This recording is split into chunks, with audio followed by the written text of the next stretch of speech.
দর্শক, আম আপনারা সবাই জানেন মোহাম্মদ শাহাবুদ্দিন চুপ্পু পদত্যাগ করেছেন। যে বঙ্গভবনের দরজা দিয়ে তিনি একদিন রাষ্ট্রের সর্বোচ্চ মর্যাদার প্রতীক হিসেবে প্রবেশ করেছিলেন, আজ সেই একই দরজা দিয়ে তাকে বিদায় নিতে হচ্ছে। দর্শক, এটাই ক্ষমতার নির্মম বাস্তবতা। যে প্রাসাদ একদিন নিরাপত্তার প্রতীক বলে মনে হয়, সময়ের পরিবর্তনে সেটি হয়ে যায় ইতিহাসের সাক্ষী।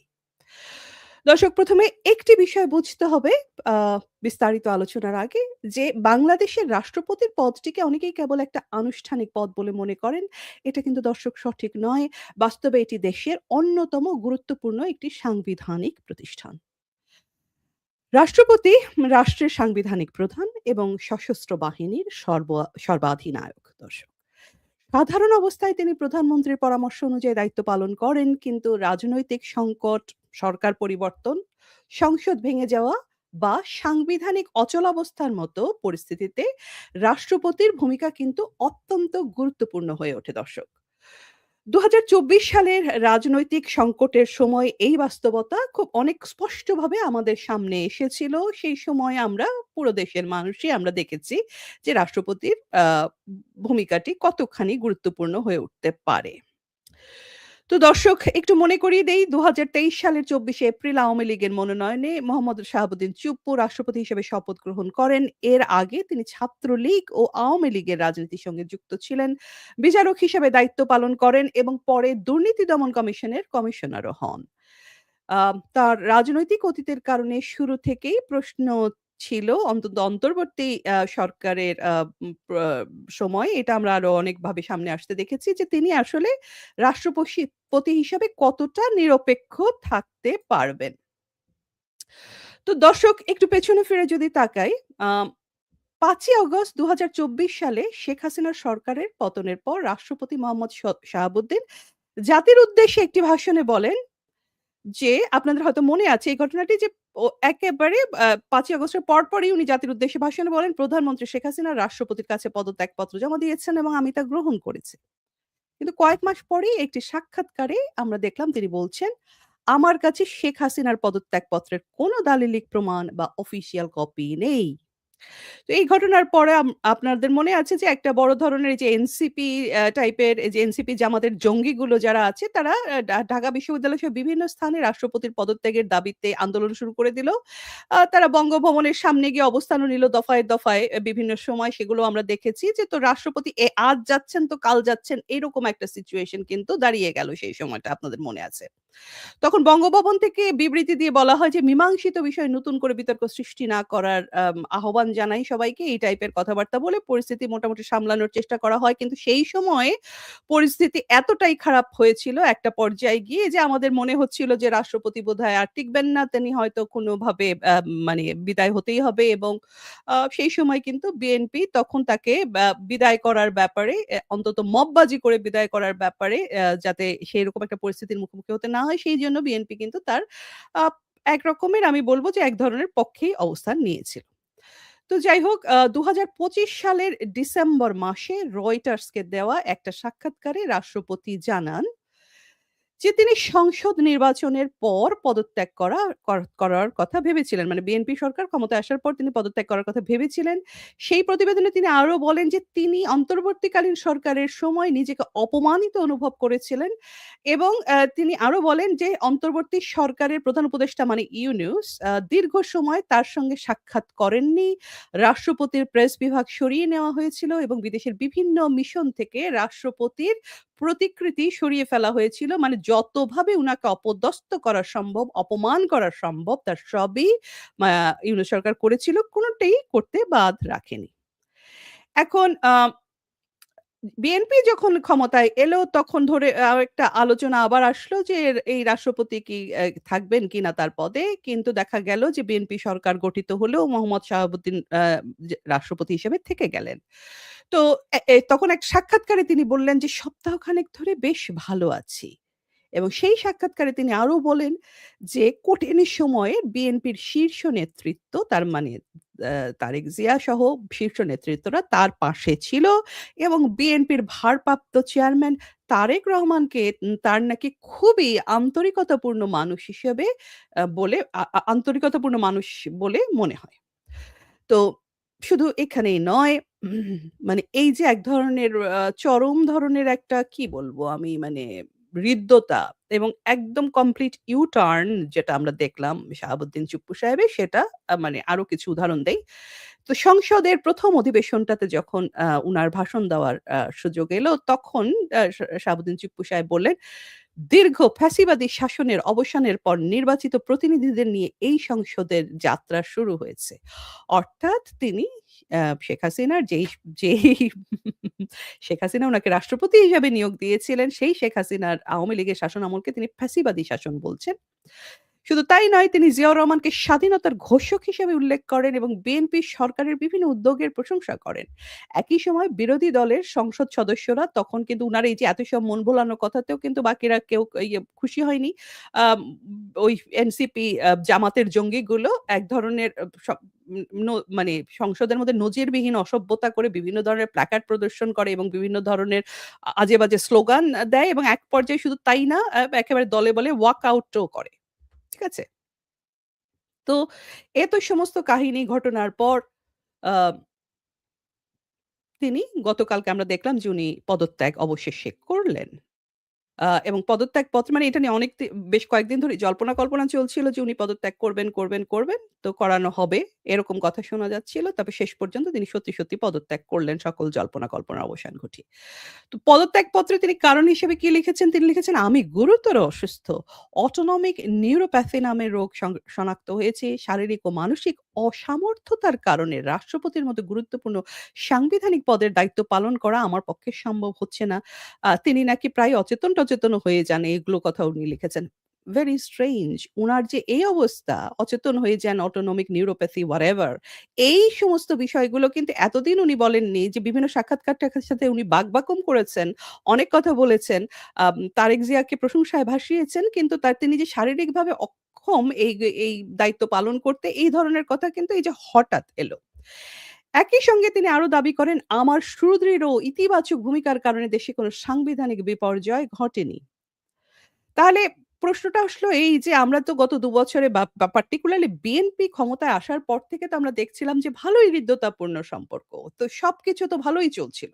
তো হঠাৎ করে চুপ্পু সাহেবকে পদত্যাগ করতে হলো কেন? That is a million dollar question যে মনে হচ্ছিল যে উনি তো বা আরো বছর খানেক যেটা ছিল উনার আ আ মানে আয়ু উনি টিকে যাচ্ছেন এই পদে সম্ভবত। কিন্তু কোন কারণে হঠাৎ করে সবকিছু চেঞ্জ হচ্ছে। কেন? মানে বদলে গেল কেন?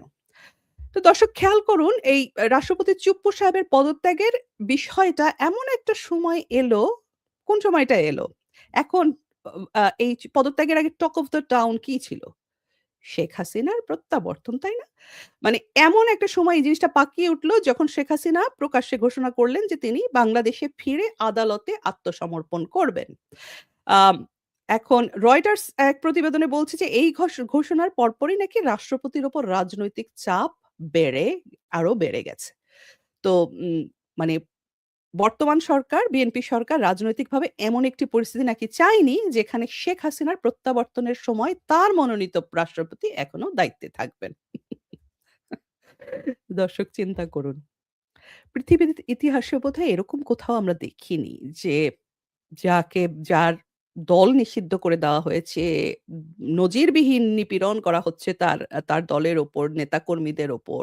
তাকে একটা প্রহসনের মামলায় ফাঁসির আদেশ দিয়ে ফেলেছে। মানে সমস্ত কিছু করে টরে তারপরেও এমন আতঙ্ক যে আ তার একটা ঘোষণা মাত্র মানে পৃথিবীর ইতিহাসে যেটা বলছি দর্শক এমন কখনো হয়নি যে ফাঁসির আদেশ মাথায় নিয়ে কেউ বলছে আমি আত্মসমর্পণ করব আর তাকে যেকোনোভাবে সম্ভব যেন কোনোভাবেই তিনি আসতে না পারেন তার সর্বোচ্চ চেষ্টা সরকার করছে। মানে মানে it is absolutely মানে unheard of দর্শক এই জিনিসটা। আচ্ছা তো আ শেখ হাসিনার প্রত্যাবর্তনকে বিএনপি কি পরিমাণ ভয় করে তার আরেকটি প্রমাণ কিন্তু আমরা পেলাম এই তাড়াহুড়ো করে রাষ্ট্রপতি বদলানোর মধ্যে দিয়ে। মানে যিনি গেল কয়েক মাস, যেই শাহাবুদ্দিন চুপ্পু সাহেব গেল কয়েক মাস শুধু তারেক জিয়াই না, তার বাপ-মা এবং ১৪ গোষ্ঠীর প্রশংসায় পঞ্চমুখ ছিলেন। যার প্রতিটি বক্তব্যের সময় আপনাদের মনে আছে কিনা সংসদেও তার প্রতিটি বক্তব্যের সময় তারেক জিয়া টেবিল চাপড়ে, চাপড়ে সমর্থন প্রকাশ করতেন। তাই না? তার সাথে একসাথে হাসি মুখে তারা ঘোরাফেরা করতেন বিভিন্ন জায়গায়। সেই চুপ্পু সাহেবকেও মানে তার যেই চুপ্পু সাহেব একেবারে মানে তার পদতলে তারেক জিয়ার পদতলে বিলীন হয়ে গেছেন বলে মনে হচ্ছে, সেই চুপ্পু সাহেবকেও তিনি আর বিশ্বাস করতে পারছেন না। মানে কি পরিমাণ আতঙ্ক! পারলে উনি আশেপাশের সবাইকে বদলে ফেলেন। নিজের নামটাও বদলে ফেলেন। তারপর খাটের নিচে ঢুকে যান। কারণ শেখ হাসিনা ঘোষণা দিয়েছেন তিনি ফিরবেন। মানে এইরকম তাদের আতঙ্ক। তো দর্শক, এখন শাহাবুদ্দিন চুপ্পু সাহেব তো পদত্যাগ করলেন। এরপরে কি হবে? তো বাংলাদেশের ২৩ তম রাষ্ট্রপতি কে হবেন? যেটা মানে শুরুতেই যে প্রশ্নটা আমাকে রানা মেহের করেছে যে ২৩ তম রাষ্ট্রপতি কে হবেন? নানা ধরনের আলোচনা চলছে। তো সাংবিধানিক প্রক্রিয়াটি কি আগে সেটা একটু বলি। তো রাষ্ট্রপতির পদত্যাগের পর জাতীয় সংসদের স্পিকার হাফিজউদ্দিন আহমেদ ভারপ্রাপ্ত রাষ্ট্রপতির দায়িত্ব পালন করছেন, আপনারা জানেন। তো সংবিধান অনুযায়ী রাষ্ট্রপতির পদ শূন্য হওয়ার ৯০ দিনের মধ্যে নতুন রাষ্ট্রপতি নির্বাচন করতে হবে এবং বিএনপির শীর্ষ পর্যায়ের একাধিক সূত্রের মতে পরবর্তী রাষ্ট্রপতি নাকি বিএনপির জাতীয় স্থায়ী কমিটির সদস্যদের মধ্য থেকেই নির্বাচিত হওয়ার সম্ভাবনা বেশি। তো শুরুতে যাদের নাম প্রসপেক্টিভ প্রেসিডেন্ট হিসেবে যাদের নাম আলোচনায় ছিল তাদের মধ্যে কারা ছিলেন? মির্জা ফখরুল ইসলাম আলমগীর ছিলেন, খন্দকার মোশাররফ ছিলেন, আব্দুল মঈন খান ছিলেন, নজরুল ইসলাম খান ছিলেন, মন্ত্রী পরিষদের সচিব নাসিমুল গনি সাহেবের নাম এসেছিলেন এবং একজন সাবেক প্রধান বিচারপতির কথাও শোনা যাচ্ছে, যে আমি ঠিক বলতে পারছি না যিনি কে, কিন্তু শোনা যাচ্ছিল। তো এর মধ্যে গত কয়েক ঘন্টায় আমি যা দেখলাম যে সবচেয়ে বেশি যে নামটি আলোচিত হচ্ছে সেটা হচ্ছে মির্জা ফখরুল ইসলাম আলমগীর। তো বিএনপির ভেতরের একটা অংশ নাকি তাকে রাষ্ট্রপতি করার পক্ষে সক্রিয়ভাবে ভূমিকা পালন করছে বলে বিভিন্ন প্রতিবেদনে, সংবাদ প্রতিবেদনে কিন্তু অলরেডি এই খবরগুলো আসছে। আর এই সমস্ত সময়ে আমাদের সাবেক আইন উপদেষ্টা আসিফ নজরুল নীরব থাকেন কিভাবে? আসিফ নজরুল গর্ত থেকে মাথা বের করে বলছেন, মির্জা ফখরুলই নাকি সেরা প্রার্থী। তো এই ক্ষেত্রে দর্শক আরেকটা রাজনৈতিক বাস্তবতা যেটা ভেরি ইম্পোর্টেন্ট একটা ইস্যু, সেটাকে আসলে দর্শক উপেক্ষা করা ঠিক হবে না, সেটাও মাথায় থাকা দরকার।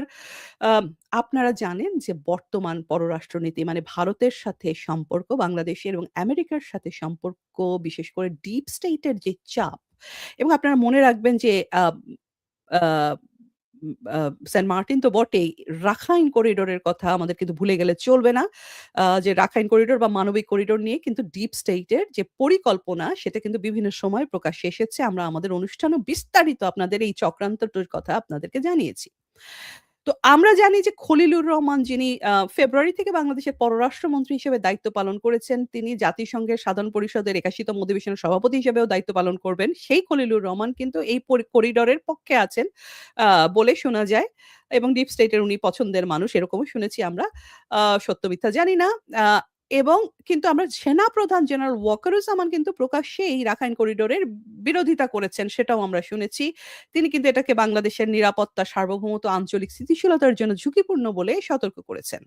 তো এই প্রেক্ষাপটে দর্শক, এই যখন বাংলাদেশের অবস্থা বাংলাদেশ একটা ক্রস রোড এর মধ্যে চলে গেছে, এক ধরনের কি বলবো আমি, নানান ধরনের ডিপ স্টেট এর খেলার এক্কেবারে মাঝখানে চলে এসেছে।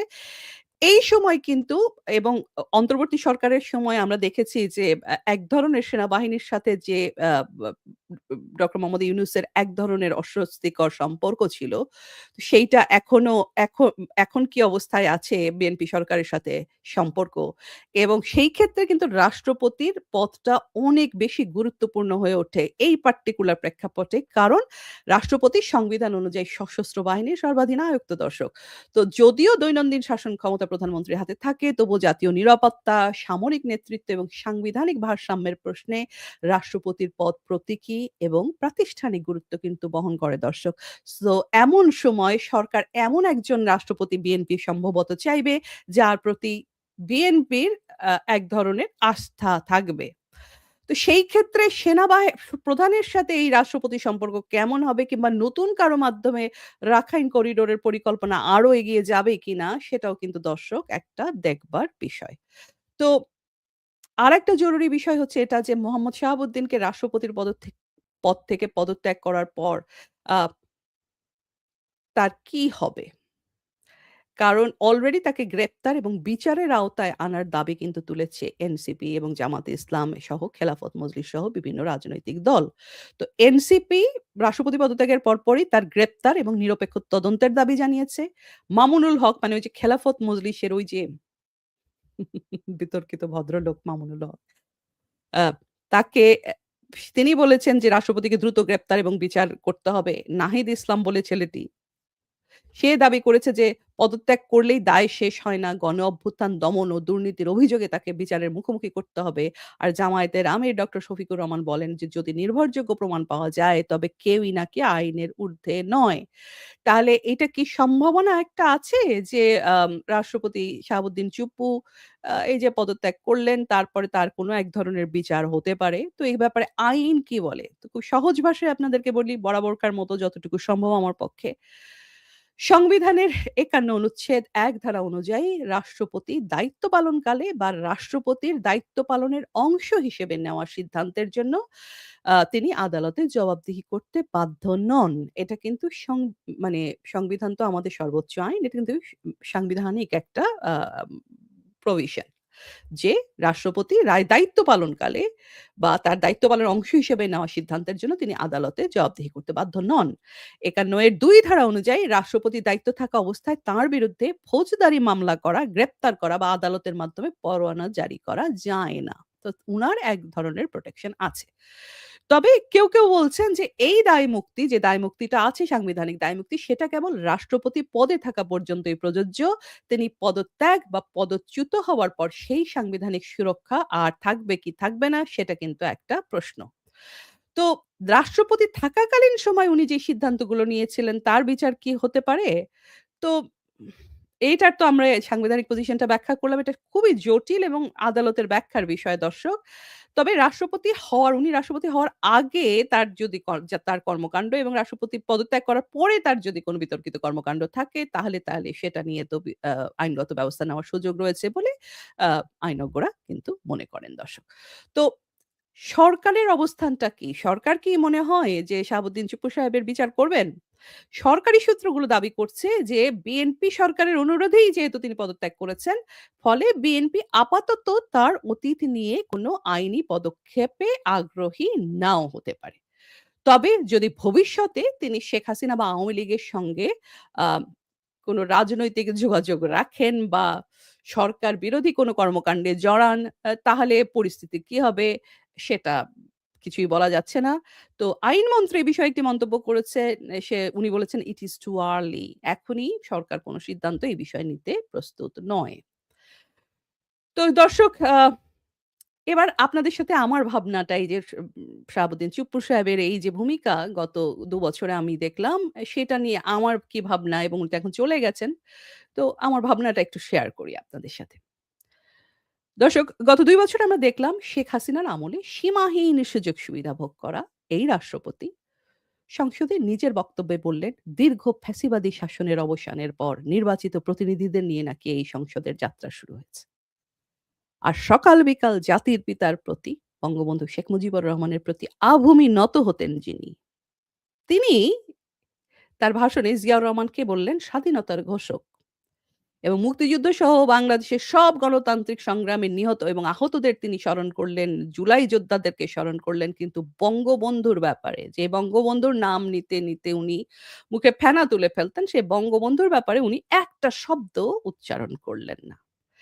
দিনকাল খারাপ তো ছিল এবং নতুন বন্ধু হয়েছে। এই কারণে উনি এগুলো এই শব্দটাও বঙ্গবন্ধুর নামটাও উনি নিতে ভয় পেলেন। যিনি নিজে উনি নিজে আওয়ামী লীগ সরকারের আমলে দুর্নীতি দমন কমিশনের কমিশনার ছিলেন দর্শক। অথচ সেই উনিই বললেন দেশকে দুর্নীতিতে চ্যাম্পিয়ন বানিয়ে ২০০১ সালে ক্ষমতা ছেড়েছিল আওয়ামী লীগ এবং তার দাবি খালেদা জিয়ার নেতৃত্বাধীন সরকার দুর্নীতি দমনে নাকি কঠোর পদক্ষেপ গ্রহণ করে। এবং তিনি আরো বলেন যে দুর্নীতি প্রতিরোধের লক্ষ্যে দুর্নীতি দমন কমিশন আইন ২০০৪ প্রণয়ন করেছিল আ আ আ বা খালেদা জিয়া। যার ফলে নাকি বিশ্বে দুর্নীতিতে চ্যাম্পিয়ন হওয়ার কলঙ্ক থেকে নাকি মুক্তি পায় বাংলাদেশ। তিনি আরো বলেন যে ২০০৬ সালের অক্টোবর মাসে বিএনপি যখন রাষ্ট্র ক্ষমতা থেকে বিদায় নেয়, তার অনেক আগেই বাংলাদেশ দুর্নীতির কলঙ্ক থেকে মুক্ত হয়ে এশিয়ার এমার্জিং টাইগার হিসেবে নাকি স্বীকৃতি পায়। মানে উনি এই লেভেলে উনি বিএনপিকে তোষামোদ করছেন।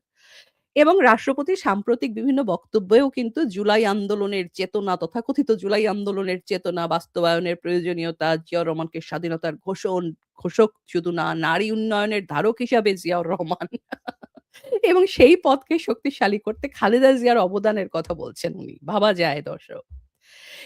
সেই দিনও জাস্ট কয়েকদিন আগেও আমি পড়ছিলাম যে জুলাই শহীদ দিবস উপলক্ষে দেওয়া বাণীতে তিনি বলছেন যে জুলাই গণ অভ্যুত্থান নাকি ছিল দীর্ঘদিনের বৈষম্য, দুর্নীতি, গুম খুন, ভোটাধিকার হরণ, নিপীড়ন ও ফ্যাসিবাদী দুঃশাসনের বিরুদ্ধে সর্বস্তরের জনগণের ক্ষোভের বিস্ফোরণ। ওহ মাই গুডনেস! এই যে আ মানে রাষ্ট্রপতি শাহাবুদ্দিন চুপ্পু সাহেব, আপনি তো নিজেই প্রেসিডেন্ট ছিলেন। আপনি আপনাদেরই সরকারের শাসনামলকে এই কথা বলছেন যে দীর্ঘদিনের বৈষম্য, দুর্নীতি, গুম-খুম, ভোটাধিকার হরণ। এত পদলেহন আপনি করলেন। তারপরেও আপনি বিএনপি, জামাত, এনসিপির মন জয় করতে পারলেন না জনাব রাষ্ট্রপতি। শেষ পর্যন্ত আপনাকে যেতেই হলো। তো কেউ বলেন যে এগুলো তো আসলে রাষ্ট্রপতির নিজের কথা ছিল না। তাকে যা লিখে দেওয়া হতো সরকারের কাছ থেকে তাই নাকি তাকে বলতে হতো। কিন্তু দর্শক এই কথাটা কিন্তু ঠিক না। যে বাংলাদেশের ইতিহাসেই কিন্তু আছে যে সব রাষ্ট্রপতি তোতা পাখির মতো শুধু শিখিয়ে দেওয়া কথা বলেননি। আওয়ামী লীগের আমলে অন্য একজন শাহাবুদ্দিন ছিলেন মানে বিচারপতি শাহাবুদ্দিন সাহেব ছিলেন। তিনি রাষ্ট্রপতি ছিলেন আওয়ামী লীগ শাসনামলে। কিন্তু তখন কিন্তু তিনি নিজে যা ভালো মনে করতেন না তা তাকে দিয়ে কোনোভাবে বলানো যেত না। ৯৬ সালে আওয়ামী লীগ সরকার তাকে রাষ্ট্রপতি নির্বাচন করেছিল। এবং তিনি সুযোগ পেলেই বিচারপতি শাহাবুদ্দিন সাহেব সুযোগ পেলেই কিন্তু বিচার বিভাগের স্বাধীনতা এবং সুশাসনের পক্ষে কড়া বক্তব্য রাখতেন পাবলিকলি। আম অনেক বিতর্কিত ফাইল বা অধ্যাদেশে তিনি তার কাছে যেটা বিতর্কিত মনে হতো, যেটার সাথে উনি একমত হতেন না, তিনি কিন্তু সেটা সহজেই স্বাক্ষর করতে চাইতেন না। তিনি নানান ধরনের আ আ আ মানে প্রশ্ন উত্থাপন করতেন until and unless উনি ওটাতে স্যাটিসফাইড আইনি ব্যাখ্যাটাতে স্যাটিসফাইড না হতেন উনি কিন্তু স্বাক্ষরও করতেন না। তো দর্শক এই উদাহরণ আছে যে আপনি রাষ্ট্রপতি তার মানেই আপনাকে যা শিখিয়ে দেবে, যা বলতে বলবে আপনি তাই বলবেন। নীতিহীন, নৈতিকতাহীনভাবে মিথ্যা বলবেন সেটা কিন্তু আ ঠিক নয়। তো দর্শক গত একটা অনুষ্ঠানে আমি আ আপনাদেরকে বলিনি, মহামান্য রাষ্ট্রপতিকে বলেছিলাম যে, "মহামান্য রাষ্ট্রপতি আপনি কি সত্যি বিশ্বাসঘাতকতা করবেন?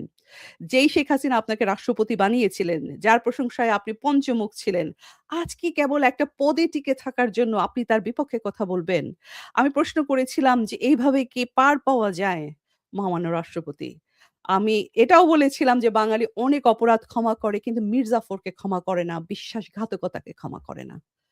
এবং বলেছিলাম যে পদ যে কতক্ষণ স্থায়ী সেটা আপনার চেয়ে ভালো আর কে জানে মহামান্য রাষ্ট্রপতি। এইভাবে ক্ষমতার দাবেদারি করে বিশ্বাসঘাতকতা করে আপনি কতদিন টিকে থাকবেন? তারেক জিয়া কি আপনাকে বাঁচাবেন? কেন বাঁচাবেন? বলেছিলাম যে মিথ্যা বলবেন না জনাব, সত্য বলুন। রাষ্ট্রপতি থাকার চেয়ে মানুষ হওয়া অনেক বেশি জরুরি। আপনি কি সংবিধানের রক্ষক হিসেবে ইতিহাসে স্মরণীয় হবেন নাকি খন্দকার মোশতাকের মতো বিশ্বাসঘাতক হিসেবে বিদায় নেবেন সেই সিদ্ধান্ত আপনার। কিন্তু দেখা গেল দর্শক যে রাষ্ট্রপতি ভুল সিদ্ধান্তকেই একেবারে শেষ মুহূর্ত পর্যন্ত বেছে নিয়েছিলেন। অনেকেই বলেন এই কথাটা আমি পড়ছিলাম যে অনেকেই কিন্তু বলেন যে তিনি একটা কঠিন পরিস্থিতির মধ্যে ছিলেন। তাকে নিজের নিরাপত্তার কথা ভাবতে হয়েছে। তার বিরুদ্ধে মব অ্যাটাক হয়েছে। তিনি সেটার বিরুদ্ধে টিকে থাকতে তাকে যা করতে হয়েছে, যা বলতে হয়েছে তা করতে হয়েছে উনাকে বলেছেন উনি। কিন্তু ইতিহাসের কাছে কিন্তু একটা প্রশ্ন থেকেই যায় দর্শক, শুধু টিকে থাকাই কি একজন রাষ্ট্রনায়কের একমাত্র দায়িত্ব? মোহাম্মদ শাহাবুদ্দিন তার রাজনৈতিক জীবনে দীর্ঘ সময়ে বঙ্গবন্ধু শেখ মুজিবুর রহমানের আদর্শের প্রতি আনুগত্যের কথা বলেছেন। মানে এই অন্তর্বর্তী সরকারের আগ পর্যন্ত উনি বারেই বলেছেন। বঙ্গবন্ধুর প্রতি তার শ্রদ্ধা, তার রাজনৈতিক উত্তরাধিকার এবং তার নেতৃত্বের প্রতি সমর্থনের কথাও তিনি বারবার তখন বলতেন। কিন্তু ইতিহাসের সবচেয়ে বড় শিক্ষা তিনি যেন সেখান থেকেই নিতে ব্যর্থ হলেন দর্শক। কারণ বঙ্গবন্ধুর জীবন আমাদের শিখিয়েছে পদ নয় মানুষের ভালোবাসাই কিন্তু শেষ কথা দর্শক। ক্ষমতা নয়, ইতিহাসের কাছে জবাবদিহিতাই একজন নেতার প্রকৃত পরিচয়। বঙ্গবন্ধু নিজেই দেখিয়েছিলেন একজন মানুষ পথ হারাতে পারেন, কারাবরণ করতে পারেন, জীবনও দিতে পারেন, কিন্তু জনগণের আস্থা এবং নৈতিক অবস্থান হারানো উচিত নয়। তার কন্যা শেখ হাসিনাও কিন্তু এটি আমাদেরকে বারে, বারে দেখিয়েছেন। কিন্তু দুর্ভাগ্যের বিষয় যে যারা বঙ্গবন্ধুর নাম উচ্চারণ করেন তাদের সবাই বঙ্গবন্ধুর রাজনৈতিক শিক্ষা হৃদয়ে হয়তো ধারণ করেন না, এবং রাষ্ট্রপতি চুপ্পু সাহেব তার একটা বড় উদাহরণ। বঙ্গবন্ধুর সবচেয়ে বড় শিক্ষা ছিল মানুষের পাশে দাঁড়ানো, কঠিন সময় সত্য বলা এবং ইতিহাসের বিচারের সামনে মাথা উঁচু করে দাঁড়ানোর সাহস রাখা। একটু মেরুদণ্ডটা শক্ত করে দাঁড়াতে পারলেন না মাননীয় রাষ্ট্রপতি, সাবেক রাষ্ট্রপতি শাহাবুদ্দিন চুপ্পু। এই দুঃখটা কোথায় রাখি বলুন দর্শক? বীর মরে একবার, কিন্তু কাপুরুষ বিশ্বাসঘাতক প্রতিদিন শত শত বার করে মরে। শুধু চেয়ারে আরো কয়েকটা দিন থাকার জন্য মর্যাদা, সম্মান, বিবেক, লয়ালটি সর্বোপরি সবকিছু যেন বন্ধক দিয়েছিলেন শাহাবুদ্দিন চুপ্পু। তো এই দেশে মীর জাফরের পরিণতি সবাই দেখেছে, মুশতাকের পরিণতিও দেখেছে। আপনারটাও আমরা দেখলাম, এখনো দেখছি জনাব চুপ্পু। বঙ্গভবনের দেয়াল অনেক কিছু দেখেছে। দেখেছে ক্ষমতার উত্থান, দেখেছে ক্ষমতার পতন, দেখেছে শপথ গ্রহণের মুহূর্ত, দেখেছে বিদায়ের মুহূর্ত। আ দেখেছে মোশতাক, দেখেছে একটা জাতির ঘৃণা, দেখেছে কারণ ক্ষমতা কখনো কারো ব্যক্তিগত সম্পত্তি নয় দর্শক। ক্ষমতা ধার দেওয়া হয় কিছু সময়ের জন্য। আর সেই সময় শেষ হলে মানুষকে ফিরে যেতে হয় জনগণের বিচারের সামনে। মোহাম্মদ শাহাবুদ্দিনের বিদায় আমাদের আবার একটি পুরনো সত্য মনে করিয়ে দেয়। যে মানুষ সবার মন জয় করতে চায়, অনেক সময় শেষ পর্যন্ত সে কারোই আর আপন হতে পারে না। ক্ষমতা কখনো ভালোবাসে না দর্শক। ক্ষমতা জানে শুধু ব্যবহার করতে। আর তাকে আঁকড়ে ধরতে গিয়ে অনেকেই হারিয়ে ফেলেন নিজের মুখ, নিজের মেরুদণ্ড আর নিজের নাম। ক্ষমতার স্বভাবই এমন। যখন সে পাশে থাকে তখন চারপাশে মানুষ থাকে, আর যখন সে চলে যায় তখন মানুষকে একা দাঁড়াতে হয় শুধু নিজের সিদ্ধান্ত আর নিজের বিবেক নিয়ে। মহামান্য রাষ্ট্রপতি, আপনার বিদায় মুহূর্তে সবচেয়ে বড় প্রশ্ন আপনার পদ নয়। প্রশ্ন হলো ইতিহাস আপনাকে কিভাবে স্মরণ করবে? একজন সংবিধানের রক্ষক হিসাবে, নাকি এমন একজন ব্যক্তি হিসাবে যিনি পরিবর্তিত রাজনৈতিক বাস্তবতার সঙ্গে তাল মেলাতে গিয়ে নিজের অবস্থান নিয়ে বিতর্ক তৈরি করেছিলেন? কারণ ইতিহাসের বিচার বড় কঠিন মহামান্য রাষ্ট্রপতি। সেখানে কোনো নিরাপত্তা প্রহরী নেই। সেখানে নেই কোনো প্রাসাদের দেয়াল, সেখানে কোনো পদমর্যাদা নেই। সেখানে শুধু থাকে মানুষের কাজ, মানুষের সিদ্ধান্ত এবং মানুষের উত্তরাধিকার। বঙ্গভবনের দরজা আপনার জন্য বন্ধ হয়েছে, কিন্তু ইতিহাসের দরজাটা খুলেছে। সেই দরজায় দাঁড়িয়ে একদিন মানুষ মূল্যায়ন করবে একজন রাষ্ট্রপতি হিসেবে মোহাম্মদ শাহাবুদ্দিন আপনি কি রেখে গেলেন? একটি পদ, নাকি সকলের জন্য একটি শিক্ষা?